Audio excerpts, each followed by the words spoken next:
नमस्कार। Mega education channel में आपका एक बार फिर स्वागत है।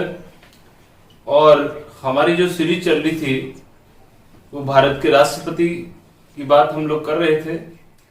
और भारत के राष्ट्रपति का जो पहला जो पार्ट था वो हमने अपलोड किया। आपने उस वीडियो को खूब देखा, अच्छे अच्छे कमेंट किए और आपने सराहा, इसके लिए आपको तहे दिल से धन्यवाद। इसमें कमेंट में एक प्रश्न था, हम लोग पहले उसकी बात कर लेते हैं। प्रश्न अजीत सिंह जी ने किया था और प्रश्न ये था कि राष्ट्रपति का जो निर्वाचक मंडल है, निर्वाचक मंडल, उसमें 3 लोगों की बात करी थी हमने। पहली संसद के दोनों सदनों के निर्वाचित सदस्य, दूसरी बात करी थी हमने सभी राज्य विधानसभाओं के निर्वाचित सदस्य, और तीसरी बात करी थी हमने यूटीज की यानी केंद्र शासित प्रदेशों की, जिसमें हमने डीपी दिल्ली और पुडुचेरी को केंद्र शासित प्रदेशों के जो विधानसभाएं हैं उनके निर्वाचित सदस्यों को शामिल किया था। उनका प्रश्न यहां से था, वो ये कहना चाह रहे थे कि यूटी जो हैं वो भारत में वर्तमान की बात करें तो 8 यूटीज हैं, तो इन 2 को ही क्यों शामिल किया गया राष्ट्रपति के निर्वाचक मंडल में, यानी राष्ट्रपति के चुनाव में यही क्यों भाग लेते हैं। बाकी जो 6 बची हैं, जिसमें से 2 आपने अभी देखी होंगी, अभी शामिल की हैं 31 अक्टूबर 2008 को, जिसे जम्मू कश्मीर को तोड़कर यूटीज बना दिया गया। उसमें जम्मू कश्मीर जो है वो विधानसभा के साथ में यूटी है और लद्दाख खाली यूटी है। तो यहां बात करें हम लोग दिल्ली और पुडुचेरी जो है वहां पर विधानसभाएं हैं, वहां पर विधानसभाएं हैं यानी लेजिस्लेचर है, और लेजिस्लेचर को ही हम लोग राष्ट्रपति के चुनाव में भाग लेते हैं, यानी उनके जो सदस्य हैं वो भाग लेते हैं।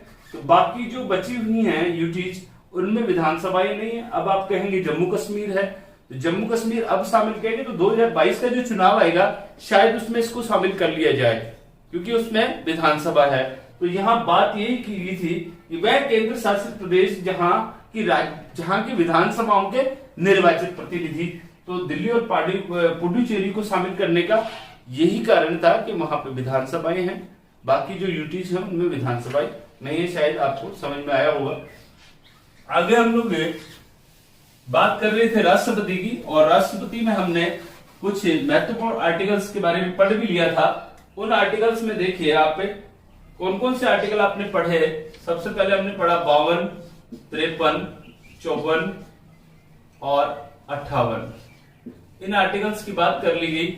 तो उसमें देखिए आर्टिकल 52 क्या कहता है कि राष्ट्रपति के पद का उल्लेख करता है, ये करता है संघीय कार्यपालिका की समस्त शक्तियां राष्ट्रपति में निहित होगी, ऐसा आर्टिकल 53 कहता है। और आगे कहता है कि संघ की जितनी भी शक्तियां होंगी कार्यपालिका संबंधी वे राष्ट्रपति में निहित होगी। राष्ट्रपति स्वयं चाहे तो स्वयं उनका प्रयोग कर सकता है या अपने अधीनस्थ अधिकारियों के द्वारा इनका प्रयोग करेगा। उसके बाद हमने 58 को पढ़ा कि राष्ट्रपति कौन बनेगा, उसके लिए क्वालिफिकेशन क्या होंगी। तो योग्यताएं हमने पढ़ी, भारत का नागरिक होना चाहिए, उसकी न्यूनतम आयु 35 वर्ष होनी चाहिए, अधिकतम आयु का प्रावधान यहाँ नहीं किया गया। तीसरी बात करेगी लोकसभा का सदस्य बनने की योग्यता रखता हो ऐसा व्यक्ति राष्ट्रपति के लिए फॉर्म भर सकता है या चुनाव लड़ सकता है। इसमें भी एक बात हमने और करी थी कि ऐसा नहीं है कि वो उसका सदस्य हो, लोकसभा का योग्यता रखता हो। और लास्ट में क्या था, लाभ के पद, ऑफिस ऑफ द प्रॉफिट की बात करी गई थी। और विशेष योग्यताओं में हमने 50 प्रस्तावक और 50 अनुमोदक की बात करी, और जमानत राशि 15। इस तरह से कुछ हमने इसके बारे में पढ़ा था। इसके बाद हमने पढ़ा था 54 को इसलिए बाद में लिया कि इसका निर्वाचक मंडल कौन होगा। 54 में बात करेगी कि राष्ट्रपति के चुनाव में कौन भाग लेगा, जिसके बारे में बात करी। अब हम लोग आगे चलते हैं कि राष्ट्रपति की और कौन कौन सी महत्वपूर्ण बात है जिनके बारे में हमें जानकारी होनी चाहिए। अब बात करेंगे, जैसे आप लोग यूं स्टेप बाय चलें, जैसे हमने यूं पढ़ा कि भारत का एक राष्ट्रपति होगा, संघ की कार्यपालिका की शक्तियां उसमें होंगी 53 कहता है। उसके बाद उसके लिए क्या क्वालिफिकेशन होंगी, क्या योग्यताएं होंगी 58 कहता है। उसके बाद में हमने देखा उसका चुनाव, उसके चुनाव में भाग कौन लेगा, उसके बाद उसका चुनाव कैसे होगा। तो यहां हम पढ़ेंगे कि राष्ट्रपति का चुनाव कैसे होगा, यानी निर्वाचन का तरीका क्या है। तो इसके लिए आर्टिकल है 55, आर्टिकल 55 में राष्ट्रपति के निर्वाचन का तरीका बताया गया है। तरीका बताया गया किसका, निर्वाचन का, कि निर्वाचन कैसे होगा, कैसे होगा। हमने बात की थी इसमें कि यहाँ पे भाग लेते हैं कौन कौन चुनाव में भाग लेते हैं। तो एमपी, एमएलए और दिल्ली और पुडुचेरी जो थे उसके केंद्र शासित प्रदेशों के जो भी एमएलए हैं वो भाग लेते हैं। अब इनका तरीका क्या है, तो सामान्यतः हम देखते हैं कि जो जनप्रतिनिधि है उनके चुनाव के दो तरीके हैं, एक प्रत्यक्ष और एक अप्रत्यक्ष। तो राष्ट्रपति का जो चुनाव है वह अप्रत्यक्ष रूप से होता है, अप्रत्यक्ष रूप से, इनडायरेक्ट। इसका मतलब ये भी जान लें आप लोग कि डायरेक्ट किनका होता है। तो यहां हम बात करें प्रत्यक्ष निर्वाचन की। प्रत्यक्ष निर्वाचन, सबसे पहले ये जाने प्रत्यक्ष निर्वाचन होता क्या है। प्रत्यक्ष निर्वाचन की बात करें, जहां जनता अपना प्रतिनिधि स्वयं चुनती हो प्रत्यक्ष निर्वाचन डायरेक्ट, और जहां अपने चुने हुए प्रतिनिधियों के द्वारा अपना प्रतिनिधि चुनती हो वो इनडायरेक्ट हो गया, अप्रत्यक्ष रूप से हो गया। तो राष्ट्रपति का जो चुनाव होता है वो अप्रत्यक्ष होता है, जबकि प्रत्यक्ष कौन कौन से चुनाव होते हैं भारत में। तो सबसे पहले देखिए भारत में जो प्रत्यक्ष चुनाव होते हैं उसमें पहला एमपी है, दूसरा एमएलए है और तीसरा आपका पंचायती राज, पंचायती राज स्थानीय शासन में, और चौथी बात करी गई है शहरी लेवल जो आपका नगर निकाय है, शहरी निकाय। इसमें भी आप लोग देखिए इसके 3 स्तर हैं, जैसे ग्राम लेवल पर ग्राम पंचायत, यहां बात करें हम लोग पंचायत समिति, और यहां पर बात करें हम जिला परिषद। ये 3 स्तर है। इधर इसमें भी बात करें तो 3 स्तर है, जहां हम नगर पालिका की बात कर सकते हैं, नगर परिषद की बात कर सकते हैं, नगर निगम की बात कर सकते हैं। इनके जो सदस्य हैं, इनके सदस्य, इनका चुनाव भी प्रत्यक्ष निर्वाचन से होता है। एमपी यानी लोकसभा का सदस्य है, मेंबर ऑफ पार्लियामेंट, और यहाँ MLA member of legislative assembly यानी विधायक, विधानसभा का सदस्य।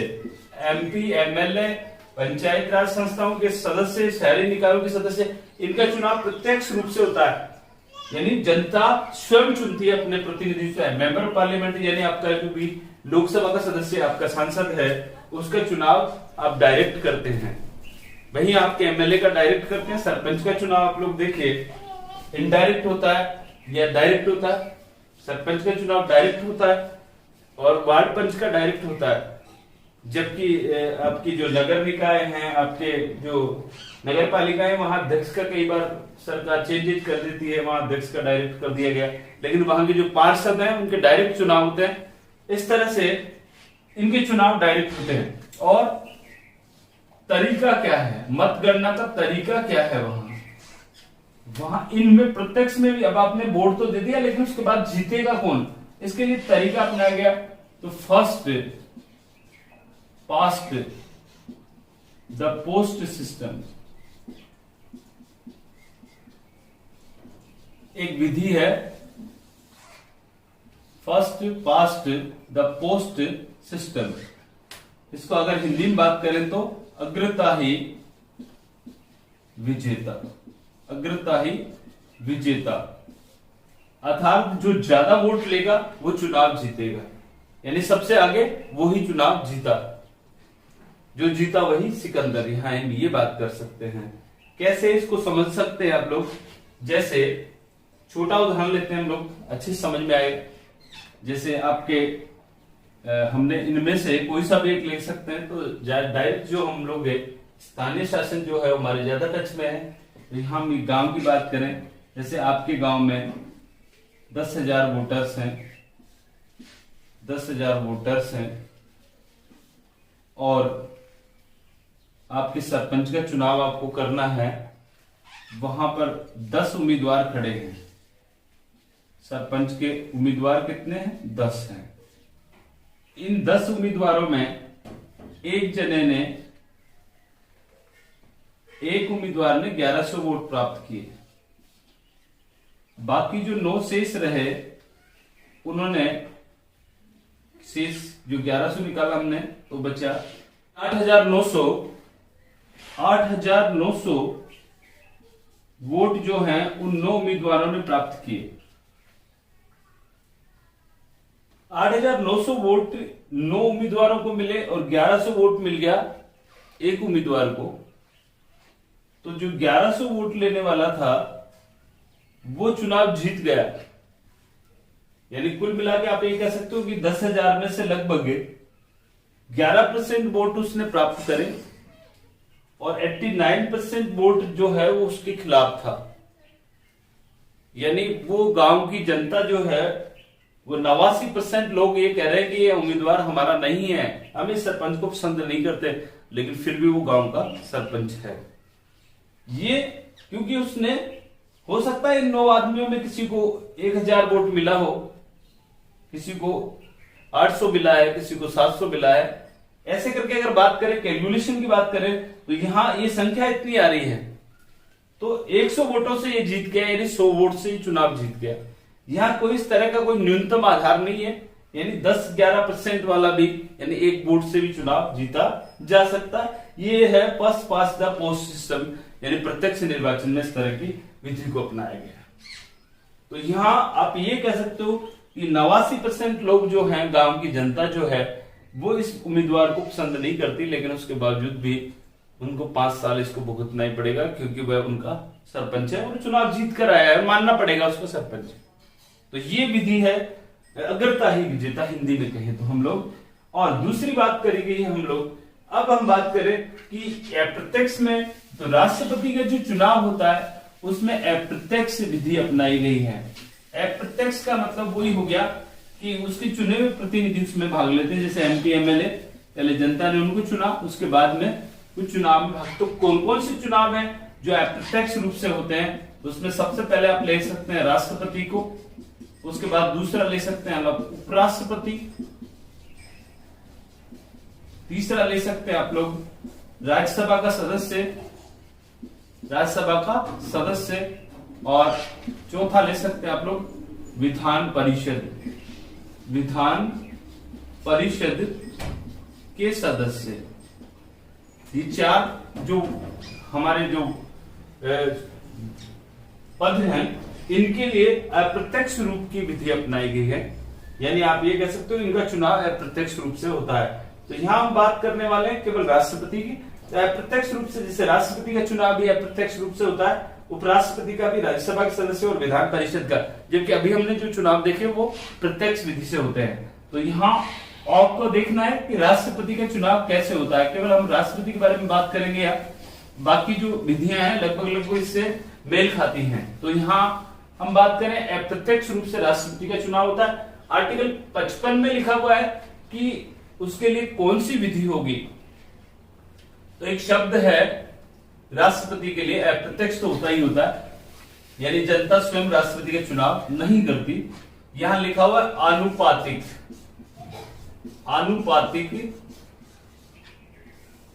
प्रतिनिधित्व। आनुपातिक प्रतिनिधित्व की एकल संक्रमणीय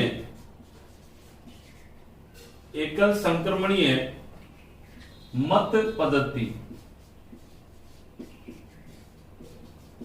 पद्धति से गुप्त मतदान द्वारा। ये शब्द हैं, इन शब्दों को आपको ध्यान रखना है। तो देखिए, वहां हमने बात करी थी the first pass of the first system.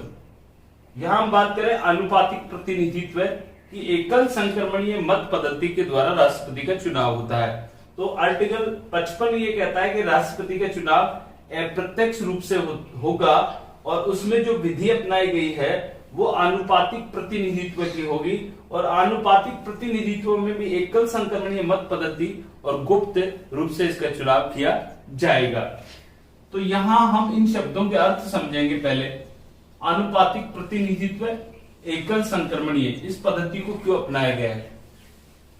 तो यहां आनुपातिक का मतलब एक निश्चित अनुपात, इतना ही समझे आप, निश्चित अनुपात। अभी मैंने वहां जो बस पास द पोस्ट सिस्टम वाली बात करी थी, वहां हमने कहा कि एक वोट से भी चुनाव जीत सकता है, 10% वाला भी 8% वोट लेकर भी चुनाव जीत सकता है अगर वोटों का बिखराव हो गया, ज्यादा उम्मीदवार खड़े हैं। लेकिन राष्ट्रपति का पोस्ट है, सर्वोच्च पद है, हमारे लिए गरिमा का पोस्ट है, इसीलिए थोड़ा सा इसको कठिन बनाया गया है कि वह राष्ट्रपति बने, अगर कोई राष्ट्रपति नहीं बने।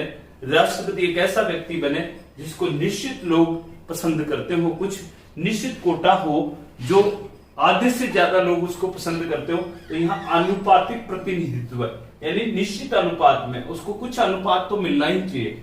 और उसके साथ में कहा गया एकल संक्रमणीय मत पद्धति। लेकिन आगे जब हम मतगणना करेंगे उस समय एकल संक्रमणीय मत पद्धति को समझेंगे कि एकल संक्रमणीय मत पद्धति क्या कहती है। यहाँ अनुपातिक बात करेगी हम, और तो एकल संक्रमणीय मत पद्धति भी अगर हम लोग थोड़ा सा देखें तो ये कहा गया है कि मान लीजिए 4 उम्मीदवार खड़े हैं, तो उसमें से किसी भी उम्मीदवार को निश्चित कोटा प्राप्त नहीं होता, यानी 50+1 निश्चित कोटा यहाँ ये किया गया अनुपातिक प्रतिनिधित्व। ऐसी स्थिति में क्या किया जाए, इसीलिए इस विधि को प्रयोग में लाया गया है। एकल संक्रमणीय यानी एक ही वोट है, जो भी एमएलए एमपी जो वोट डालेगा उसकी वेट की वोट जो है वो एक ही है प्रत्येक व्यक्ति के पास, लेकिन वो वोट जो है वरीयता क्रम में क्या हो जाएगा, ट्रांसफर हो जाएगा, ऊपर वाले को ट्रांसफर हो जाएगा। इसी तरह इस विधि का नाम एकल संक्रमणीय मत प्रणाली लिखा हुआ है। आगे हम लोग और देखेंगे और सीखेंगे से, तो ये वोट का ट्रांसफर हो जाता है दूसरे को। तो अनुपातिक प्रतिनिधित्व एकल संक्रमणीय मत पद्धति के द्वारा होता है, निश्चित अनुपात में होता है। देखिए ऐसी विधि क्यों अपनाई गई है, इस विधि के पीछे भी कुछ कारण है। जैसे आप ये कह सकते हो कि भारत का राष्ट्रपति है, इसीलिए यहाँ संघात्मक जो ढांचा हमारा है उसका पूरा ध्यान रखा गया है। संघात्मक नियम को लागू किया गया है कि जहां केंद्र को प्राथमिकता दी गई है राष्ट्रपति का चुनाव, क्योंकि राष्ट्रपति सर्वोच्च पद है, भारत का राष्ट्रपति है, वहीं केंद्र के साथ साथ में राज्यों की भी भागीदारी है राष्ट्रपति के चुनाव में। ये संघात्मक ढांचे को प्रदर्शित करता है। और इसीलिए यहाँ पर राष्ट्रपति के चुनाव में जहां केंद्र में यानी संसद के दोनों सदनों के निर्वाचित प्रतिनिधि, वहीं सभी राज्यों की विधानसभाओं के निर्वाचित प्रतिनिधि यानी संघात्मक ढांचे को ध्यान में रखा गया है और इस अनुपातिक प्रतिनिधित्व की बात की गई है। तो यहाँ पर संघात्मक प्रिंसिपल को लागू किया गया। संघात्मक प्रिंसिपल को कैसे लागू किया गया, इसके लिए 2 सिद्धांत है। पहले हम लोग बात करेंगे कि एक विधायक का मत मूल्य निकालेंगे, उसके बाद सांसद का मत मूल्य निकालेंगे और उसके बाद में हम लोग राष्ट्रपति का चुनाव करेंगे। तो देखिए, शायद ये विधि आपको समझ में आ गई होगी। बहुत बार एग्जाम में पूछा जाता है कि राष्ट्रपति के लिए निर्वाचन की विधि कौन सी है, तो आनुपातिक प्रतिनिधित्व की एकल संक्रमणीय मत पद्धति। यहाँ एकल संक्रमणीय को कई जगह पे हस्तांतरणीय प्रणाली भी अपनाया गया है, कहीं कहीं पर हस्तांतरणीय भी लिखा हुआ है, तो ये शब्द भी आप ध्यान रखें। अब हम बात करेंगे कि हम संघात्मक ढांचे की बात कर रहे हैं तो एमपी एमएलए का मत मूल्य निकालना पड़ता है। तो सबसे पहले एक विधायक का मत मूल्य कितना होगा, इसके लिए सूत्र लगाया गया है कि जिस राज्य का आपका मत मूल्य निकाले उस राज्य की जनसंख्या बटा उस राज्य की विधानसभा के निर्वाचित सदस्यों की संख्या गुणा 1/1000। ठीक है, ये आपको ध्यान रखना है।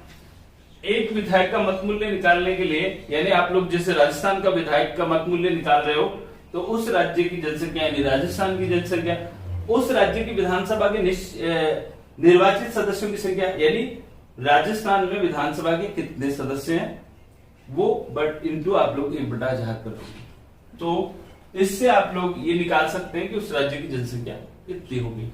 यहां थोड़ा सा ध्यान रखना होगा कि यहाँ जो आधार जो लिया गया है, जनसंख्या का आधार, जनसंख्या का आधार वर्ष 1971 लिया गया है। आधार वर्ष 1971 क्यों लिया गया है? हमारा जो 42वां संविधान संशोधन था उसमें यह कहा गया था कि अगली जो जनसंख्या आएगी उस सेंसस के हिसाब से हम लोग वो जो जनसंख्या होगी राज्य की उसको शामिल करेंगे। लेकिन फिर ये एक हमने जो पॉलिसी लागू की थी, जनसंख्या नियंत्रक पॉलिसी, उसके तहत कुछ राज्यों ने अपनी पॉलिसी को कम किया और कुछ राज्यों ने जनसंख्या नियंत्रण पर ध्यान नहीं दिया। तो उत्तर भारत के जो राज्य थे उन्होंने जनसंख्या को बहुत ज्यादा बढ़ा दिया। जिस राज्य की जितनी जनसंख्या उसका वोट वैल्यू भी इतना ही दिखाएगा। तो दक्षिण के जो राज्य थे, साउथ के जो राज्य थे, उन्होंने इस पॉलिसी को लागू किया और उन्होंने इस बात को मान भी लिया कि हम जनसंख्या को नियंत्रित करेंगे। लेकिन जब भी राष्ट्रपति के चुनाव होते थे वहां उनका मत मूल्य विधायक का और एमपी का जो मत मूल्य जो आता था वो कम आता था। ऐसी स्थिति में उन्होंने शिकायत करी कि हमने एक तो जनसंख्या नियंत्रण करके कर्तव्यों का पालन किया है और उत्तर भारत के लोगों ने जनसंख्या बढ़ाई है, अगर कंपटीशन है तो हम लोग भी ऐसा करें। तो इसलिए फिर गवर्नमेंट ने ऐसा किया कि भाई इस जनसंख्या का जो आधार वर्ष है वो 1971 रख दिया जाए। तो 1971 की जो जनसंख्या थी वहां पे थोड़ा लेवल था, इसलिए 1971 रखा गया। उसके बाद ये जो किया गया था वो था 42वां संविधान संशोधन 1976 और उसके बाद में 84 में संविधान संशोधन कर दिया गया 2001 में, और यहाँ पर 84वें संविधान संशोधन में इसको बढ़ाकर 2026 कर दिया गया और 2026 तक यही आधार वर्ष रहेगा 1971 वाला। और 2026 के बाद में 2031 की जो जनसंख्या आएगी उसके बाद में शायद ये आंकड़े या उसकी जनसंख्या को चेंजेस किया जाएगा। तो यहाँ हम बात करें कि आज जो जनसंख्या का आधार वर्ष है वो कौन सा है, 1971 को लिया गया है। अब देखिए आप कैसे एक राज्य की मत मूल्य को निकालेंगे। तो यहाँ हम देखें राजस्थान की अगर हम लोग बात करें कि प्रश्न पूछा जा सकता है कि राजस्थान में जो 2017 का जो चुनाव हुआ राष्ट्रपति का उसमें एक विधायक का मत मूल्य कितना था। तो यहाँ हम लोग इस सूत्र से निकाल सकते हैं। तो एक विधायक का मत मूल्य आप ये कह सकते हो जैसे लगभग 1971 में जो जनसंख्या थी वो लगभग 2,58,00,000 के आसपास से, लगभग बोल रहा हूं मैं, आसपास जनसंख्या थी। और उस समय जो हमारे विधायक थे उनकी संख्या 200 थी और आज भी 200 ही है। 1/, हमने लिखा उस राज्य की जनसंख्या, यानी राजस्थान की बात कर रहे हैं हम लोग, राजस्थान की बात कर रहा हूं मैं, यहाँ राजस्थान की निकाल रहा हूं। तो 2,58,00,000 200 उस राज्य की विधानसभा के निर्वाचित सदस्य 200 इंटू, हम लोग काटे इसको, देखिए 2 से ये 0 काटा हमने, यहाँ पर 3 शून्य है, 1 2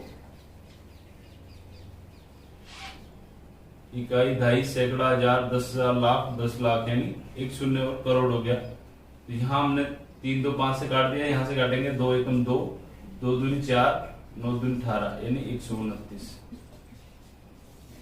129 मत मूल्य था किसका, एक विधायक का मत मूल्य राजस्थान का 2017 के जो चुनाव हुए राष्ट्रपति का। अब आप लोग ये जो विधायक का मत मूल्य है वो 129 विधायक मत मूल्य है, इंटू कर देंगे इसको 200 के साथ में, तो ये कुल विधायक मत मूल्य आ जाएगा राजस्थान का। ऐसे ही आप लोग यूपी में जाएंगे, यूपी का जो मत मूल्य है वो ज्यादा होगा क्योंकि वहां की जनसंख्या ज्यादा है।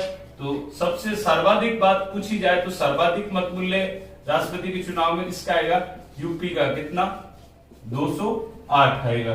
और राजस्थान की बात करें तो 129 आएगा। ठीक है, इतना आपको ध्यान रखना है। 2 प्रश्न आपके क्लियर हुए।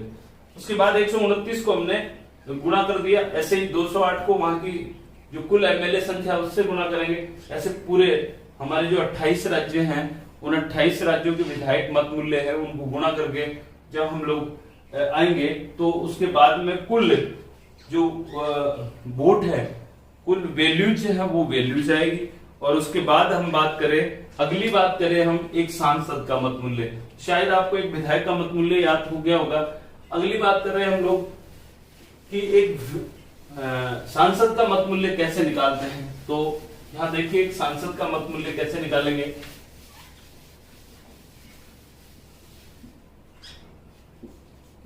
एक सांसद का मत मूल्य,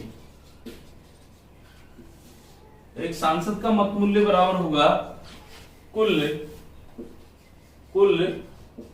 विधानसभा सभाओं के मत मूल्य इन टोटल जो हमारे 28 विधायक मत मूल्य हैं विधानसभाओं के बटा कुल निर्वाचित सांसद। तो यहां हम बात करें कि कुल विधानसभाओं की जो संख्या है वो हम लोग वोट वैल्यूज लाएंगे और उसमें कुल निर्वाचित सदस्य हमारे जो थे वो कितने थे। जैसे आपने देखा होगा वहां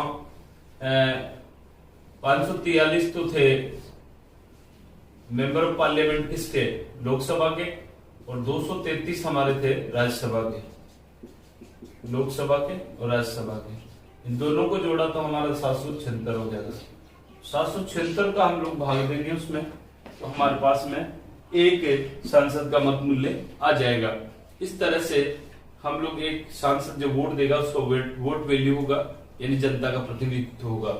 और ये कुछ टॉपिक्स जो था राष्ट्रपति के उसकी निर्वाचन के जो तरीके थे उससे हमने बात करी। अगली क्लास में हम लोग जो पढ़ेंगे कि राष्ट्रपति के वोट वैल्यू के बाद में उसकी मतगणना कैसे होती है, कैसे राष्ट्रपति चुनाव जीतता है, कितने मतगणनाएं होती हैं, कितने चरणों में होती हैं, अब तक कितने राष्ट्रपति हैं जिन जो द्वितीय चरण में हुए, कितने निर्विरोध हुए, क्या तरीका है इसका, किस तरह से हम लोग उसका वोट वैल्यूज निकालेंगे, ये हम लोग देखेंगे। आपने मुझे सुना, आपने मुझे इसके लिए आपको बहुत बहुत धन्यवाद। अगली क्लास में फिर मिलते हैं।